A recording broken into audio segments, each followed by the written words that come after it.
श्रोताओं, बिहार विधानसभा चुनाव की तैयारियों की समीक्षा के लिए निर्वाचन आयोग की टीम 2 दिवसीय दौरे पर आज से पटना में है।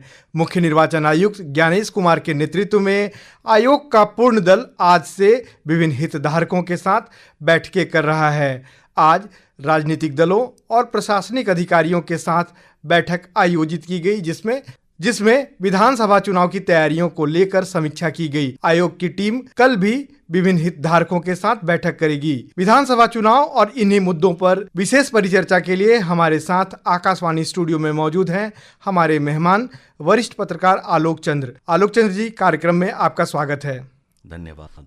श्रोताओं, विशेष परिचर्चा कार्यक्रम को लेकर मैं हाजिर हूं, धर्मेंद्र कुमार राय। कार्यक्रम की शुरुआत में सुनते हैं आज जो राजनीतिक दलों के साथ चुनाव आयोग की बैठकें हुई, उस बैठक में सत्तारूढ़ गठबंधन की ओर से क्या बातें रखी गई। सुनते हैं भाजपा के प्रदेश अध्यक्ष डॉक्टर दिलीप जायसवाल और जनता दल यूनाइटेड जदयू के राष्ट्रीय कार्यकारी अध्यक्ष संजय झा की बात कि उन्होंने आयोग के समक्ष किन बातों को रखा। हम लोगों ने कहा है कि आप चुनाव के घोषणा के 28 दिन के बाद ही चुनाव करा सकते हैं, तो 28 दिन जिस दिन पूरा हो उसके बाद तुरंत चुनाव कराया जाए। चुनाव कराने में देर नहीं किया जाए, जितना जल्द हो। नियम के तहत जैसे आपका समय पूरा होता है 3 या 4 नवंबर को, तो 3 या 4 नवंबर के बाद तुरंत चुनाव का जो है चुनाव कराने का डेट घोषित किया जाए। जो स्पेशल इंटेंसिव रिवीजन बिहार में हुआ उससे बहुत क्लीन हुआ जो वोटर लिस्ट है। दूसरा, हम लोगों ने आग्रह किया है कि बिहार में एक फेज में चुनाव, बिहार में लॉ एंड ऑर्डर नक्सल कोई इशू नहीं है। दूसरा हम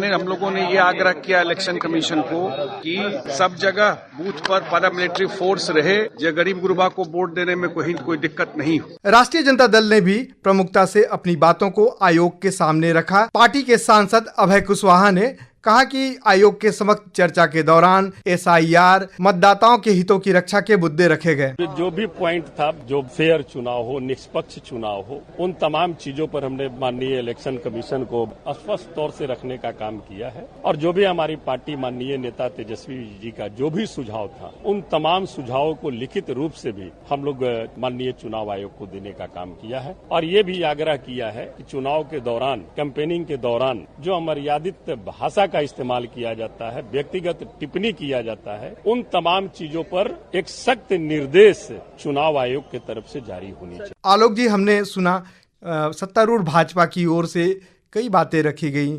मुख्य तौर पर जो बात उभर कर आई है उसमें चुनाव के जो चरण है उसे कम करने की बात की गई है, और जो है मतदाताओं में विश्वास बढ़ाने की बात की गई है। खासकर SIR के बाद जो परिस्थितियां उत्पन्न हुई हैं उनकी बातें भी राजनीतिक दलों के प्रतिनिधियों द्वारा रखी गई है चुनाव आयोग के साथ बैठक में। आप इसे, आज की जो बैठक हुई है, किस प्रकार देखते हैं? कई राजनीतिक दलों ने चुनाव आयोग के समक्ष अपनी बातें रखीं। इसमें सबसे बड़ी बात यह थी कि सभी राजनीतिक दल 1 से 2 फेज में चुनाव करवाना चाहते हैं। भारतीय जनता पार्टी ने अधिकतम 2 फेज में चुनाव कराने की बात कही है। हालांकि उन्होंने ये भी कहा है कि 1 से 2 फेज में ये चुनाव कराया जाना चाहिए, जबकि जदयू का डिमांड 1 फेज में चुनाव कराने का है और राष्ट्रीय जनता दल ने भी 2 फेज में चुनाव कराने की बात कही है। और इन सब दलों का एक और फोकस था कि चुनाव छठ के तुरंत बाद हो जाए। इसके पीछे इन दलों की मंशा यह है कि बाहर से जो लोग प्रवासी बिहारी आते हैं वो सारे के सारे इस चुनाव प्रक्रिया में शामिल हो सकें और फ्री होकर वोट डाल सकें। कोई उसमें लौटे नहीं, इसके पहले सब चुनाव प्रक्रिया पूरी हो जाए, तो राजनीतिक दल को इसमें अपना फ़ायदा स्पष्ट दिख रहा है। जी बिल्कुल, हमने राजनीतिक दलों के प्रतिनिधियों को सुना, उनकी बातों को सुना कि चुनाव आयोग के सामने उन्होंने क्या बातें और प्रमुख मुद्दे रखे हैं। खासकर ये बात उभर कर सामने आई है कि सभी राजनीतिक दल इस बात पर सहमत दिखें कि जो चुनाव के चरण हैं, मतदान के चरण हैं, उनकी संख्या कम हो। और जो है जनता दल यूनाइटेड ने तो एक ही चरण में पूरी चुनाव प्रक्रिया, जो है मतदान की प्रक्रिया पूरे करने की मांग रखी है। तो आपसे हम जानना चाहेंगे कि पिछले जो विधानसभा चुनाव बिहार में हुए हैं, बिहार विधानसभा चुनाव, वो मल्टी फेज के चुनाव हमने देखे हैं। तो क्या लगता है कि इस बार की परिस्थितियां और पिछले जो 2020 के विधानसभा चुनाव हुए, 2015 के चुनाव हुए और 2010 के चुनाव हुए, पिछले 3 विधानसभा चुनाव की बात करें तो उनसे किस प्रकार अलग पाते हैं परिस्थितियां जो कम चरणों में चुनाव की प्रक्रिया संपन्न कराई जा सकती है? 2005 फरवरी में 3 चरणों में चुनाव हुआ, जबकि 2005 के अक्टूबर में 4 चरणों में चुनाव प्रक्रिया पूरी हुई थी, जबकि 2010 में 6 चरण में और 2015 में 5 चरणों में इलेक्शन हुआ था। पिछले विधानसभा चुनाव में 2020 में 3 चरणों में चुनाव हुआ था, लेकिन इस बार सारे राजनीतिक दल 1 से 2 फेज में चाह रहे हैं। उसके पीछे सबसे बड़ा कारण ये है कि राजनीतिक दल ये चाहते हैं कि जो लोग बिहार आ रहे हैं, प्रवासी बिहारी, वो सारे के सारे वोट डाल सकें, और वोट ये चुनाव प्रक्रिया अगर लंबी होगी तो हो सकता है कि उसमें बड़ी संख्या में लोग लौट जाएं। और दूसरी बात यह भी है कि चुनाव प्रक्रिया लंबी होने का मामला बहुत खर्चीला हो गया है। इलेक्शन तो पार्टी भी चाहती है कि जल्दी से जल्दी इलेक्शन हो जाए और सारी प्रक्रिया भी निपटा ली जाए। जी बिल्कुल, इसमें जो राजनीतिक दल भी इस बात पर सहमत हैं कि जो प्रवासी बिहारी आते हैं छठ पर्व के दौरान, दिवाली के दौरान और अन्य पर्व त्योहारों के दौरान, तो उनकी जो है मतदान प्रक्रिया में भागीदारी सुनिश्चित की जा सके ताकि वो अपने मताधिकार का प्रयोग कर सके। ये इस बात का कंसर्न जो है आज राजनीतिक दलों की ओर से देखने को मिला, और चुनाव आयोग कहीं ना कहीं इस तरह की स्ट्रेटेजी भी बना रहा है कि जो चुनाव की तिथियां घोषित हों वो इन्हीं दौर में आए कि पर्व त्योहारों के तुरंत बाद जो है वोटिंग की प्रक्रिया जो है वो संपन्न कराई जा सके। एक और चीज़ जो है, अगर हम पिछले चुनावों से तुलना करें, इस बार का जो 2025 का विधानसभा चुनाव होने जा रहा है, कानून व्यवस्था की बात अगर हम करें तो उस समय की परिस्थितियों और आज की परिस्थितियां में क्या अंतर देखते हैं? खासकर जो केंद्रीय जो अर्धसैनिक बलों की टुकड़ियां होती हैं, उनके जवान आते हैं, उनके मूवमेंट की जो समस्याएं होती थी उसके कारण देखा जाता था कि मल्टी फेज में इलेक्शन होते थे। तो इसका समाधान किस प्रकार पा लिया गया है? आप चुनावों को कवर करते रहे हैं, उसकी समीक्षा करते रहे हैं, आप इस बार क्या परिस्थितियां देखते हैं? देखिए, चुनाव आयोग ने पूरी तैयारी की है और बिहार में जो कुछ तैयारी हुई है उसकी समीक्षा भी आयोग ने अपने स्तर से किया है। अभी देखिए, पिछले दिनों चुनाव आयोग ने बिहार विधानसभा चुनाव को लेकर अर्धसैनिक बलों की तैनाती, अंतर्राज्यीय सीमाओं पर चौकसी बढ़ाने एवं शराब की जब्ती और अवैध गतिविधियों पर प्रभावी नियंत्रण की तैयारी का निर्देश दिया था। एक बात और बहुत महत्वपूर्ण है कि जदयू के कार्यकारी राष्ट्रीय अध्यक्ष ने जो 1 फेज में चुनाव कराने की बात कही थी, उसमें भी उन्होंने चुनाव आयोग के समक्ष राज्य सरकार का पक्ष रखा था और कहा था कि अब बिहार में लॉ एंड ऑर्डर की कोई समस्या नहीं है और न नक्सली समस्या यहाँ है। ऐसे में यहाँ 1 फेज में चुनाव कराया जाए। जी, एक बड़ी बात जो है, जो सत्तारूढ़ दल के जो है पार्टी के कार्यकारी अध्यक्ष संजय झा ने कही है। दूसरी चीज़ जो है, इंफ्रास्ट्रक्चर भी जो काफ़ी मजबूत हुआ है, पहले की अपेक्षा जो है सड़कें जो है अच्छी हो गई है, तो मूवमेंट में जो दिक्कत नहीं होती है, परेशानियां नहीं होती है।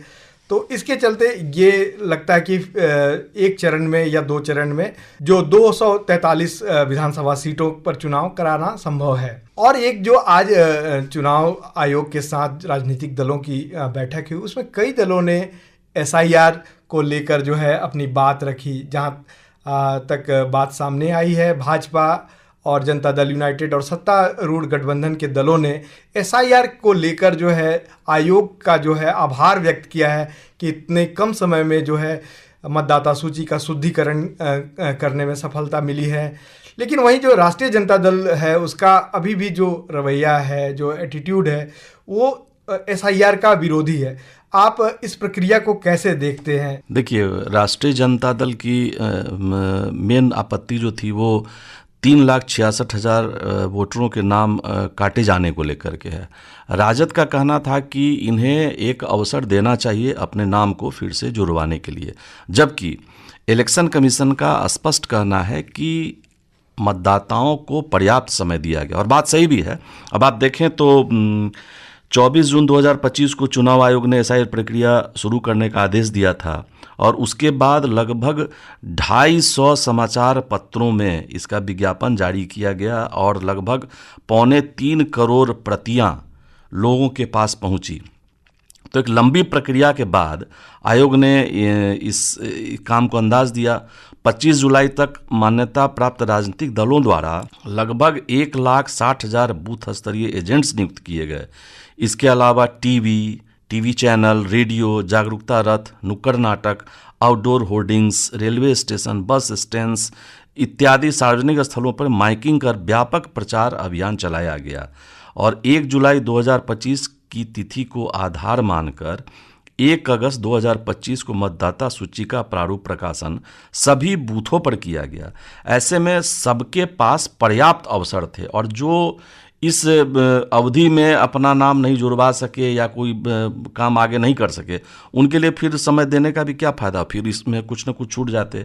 ऐसे में यह आपत्ति कहीं से स्वीकार्य नहीं है कि जिनका नाम कट गया उनको अवसर दिया। अवसर काफ़ी दिया गया लोगों को, इसमें कहीं कोई दिक्कत नहीं थी। जी, एक और महत्वपूर्ण बात है जो आज राजनीतिक दलों के साथ परिचर्चा के दौरान जो है बैठक के दौरान चुनाव आयोग ने कही, वो जो है फॉर्म 17C के बारे में।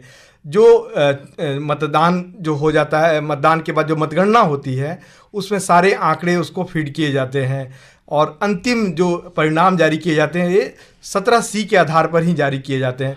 तो आयोग ने सभी दलों से अनुरोध किया है कि वे 17C फॉर्म ले लें ताकि जो आगे चलकर जो परिणाम जारी होते हैं उसको ईवीएम पर सवाल उठाए जाते हैं वो बातें सामने ना आए, क्योंकि जो चुनाव के परिणाम होते हैं किसी भी विधानसभा क्षेत्र का हो, ये 17C जो फॉर्म होता है उसके आधार पर होते हैं।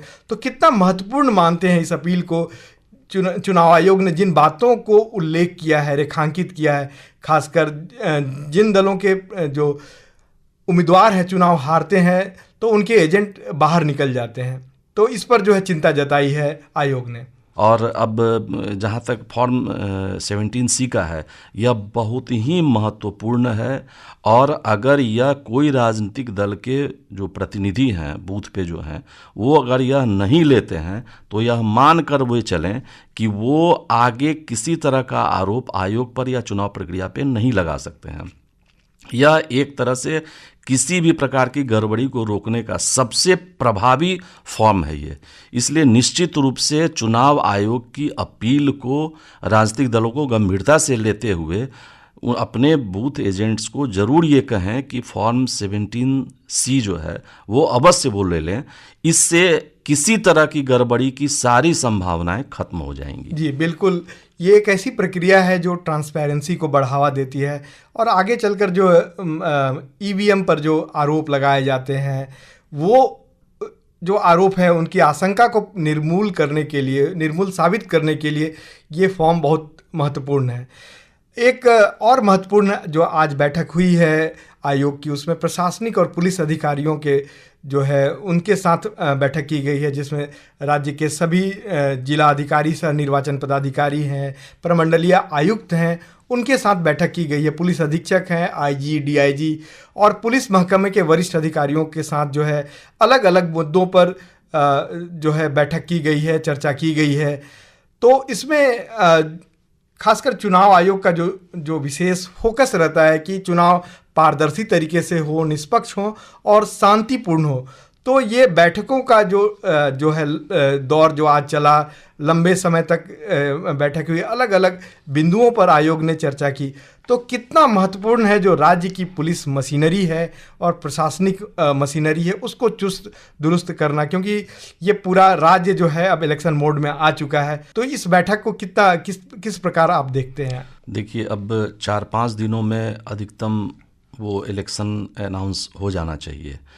तो ऐसे में मतदाता सूची से संबंधित सारी प्रक्रिया पूरी करने के बाद सबसे बड़ा सवाल इलेक्शन कराना है। खासकर जो हमने देखा कि जी, इसी प्रक्रिया के बीच में स्पेशल इंटेंसिव रिवीजन किया गया, उसमें जो पूरी चुनावी मशीनरी है उसमें लगी रही। तो अगर उसे देखें, उसके जो बरक्स हम अगर देखें, उसके कंपैरिजन में देखें, तो कितना समय मिल पाया है चुनाव की तैयारियों को लेकर? नहीं, एक पैरेलल वो तैयारी चलती रही है। अब आप देखिए कि पिछले दिनों चुनाव आयोग की जो बैठक हुई थी, उसमें जो उप निर्वाचन आयुक्त थे, बिहार के सीईओ थे, और उनके साथ चुनाव आयोग की पूरी टीम 24 केंद्रीय एजेंसियों के साथ वीडियो कॉन्फ्रेंसिंग के माध्यम से बैठक की थी।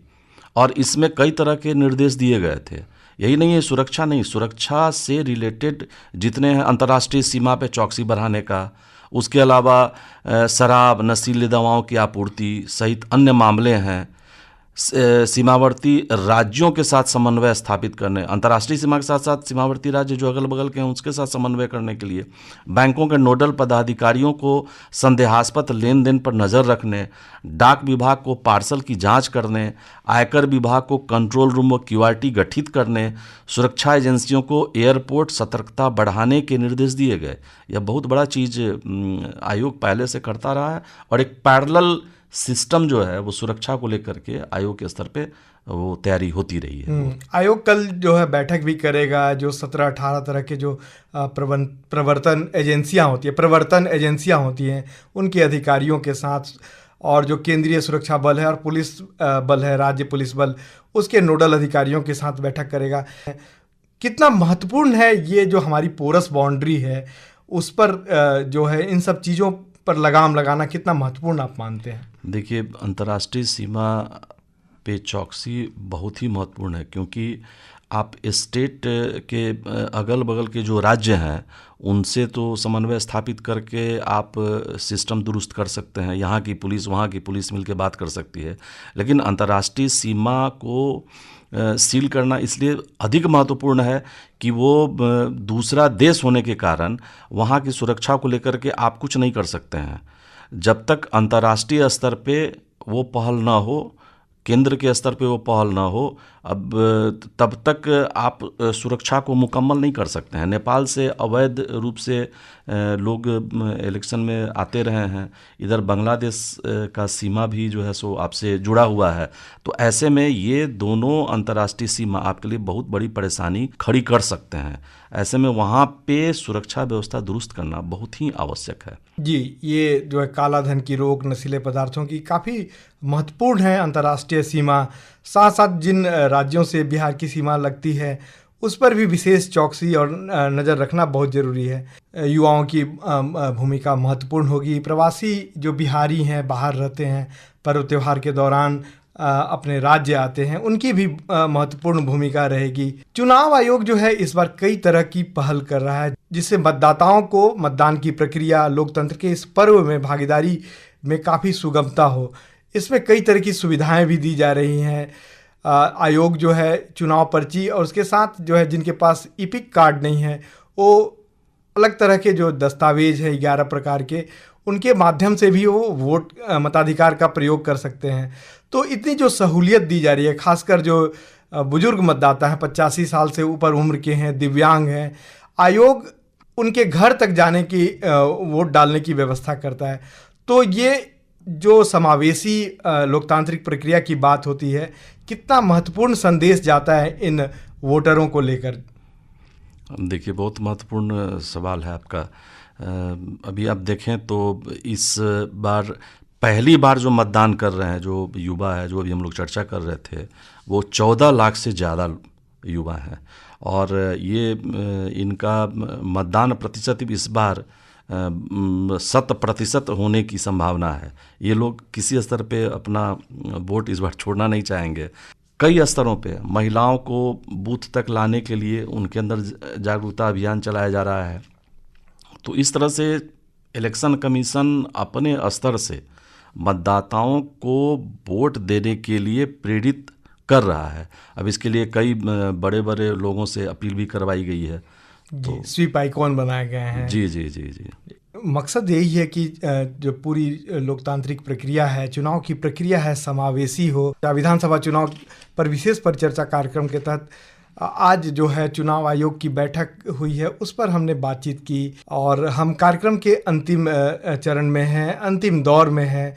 कई मुद्दों पर आपने बातचीत की, जो है कई विषयों पर जानकारी दी। आपका अनुभव रहा है इस क्षेत्र में। आपको क्या लगता है जो 2025 के विधानसभा चुनाव हैं कि किन मायनों में खास रहेगा इस बार जो है? देखिए, ये इलेक्शन निश्चित रूप से पिछले सारे इलेक्शन से अलग हटकर है, क्योंकि आप देखें ये पहला इलेक्शन संभवतः होगा जिसमें बाहुबलियों की भागीदारी लगभग खत्म है और सुरक्षा व्यवस्था इतनी दुरुस्त है कि कहीं से कोई गड़बड़ी होने की कोई संभावना दूर दूर तक नहीं दिख रही है। इलेक्शन कमीशन अपने स्टैंड पे कायम है कि पूरी तरह स्वच्छता के साथ मतदान कराया जाए, सभी राजनीतिक दलों को विश्वास में लेकर के इलेक्शन कराया जाए, तो शानदार ढंग से संपन्न भी होगा। जी बिल्कुल, काफ़ी फ्लेक्सिबल है इस मामले में और काफ़ी सपोर्टिव है राजनीतिक दल हैं, चाहे जो भी चुनाव के जो है लोकतंत्र के स्टेक होल्डर्स हैं उनके प्रति निर्वाचन आयोग कई तरह की सुविधाएं भी दे रहा है। अपने श्रोताओं से अपील भी करना चाहेंगे, मतदाताओं से, कि जो आने वाले चुनाव हैं उसमें अपनी भागीदारी सुनिश्चित करें और मतदान करने के लिए अपने घर से बाहर जरूर निकलें और इसमें अपना सहभागिता करें। हमारे साथ स्टूडियो में विधानसभा चुनाव के मुद्दे और चुनाव आयोग की बैठक को लेकर बातचीत कर रहे थे वरिष्ठ पत्रकार आलोक चंद्र जी। आलोक चंद्र जी, आपका बहुत बहुत धन्यवाद। धन्यवाद।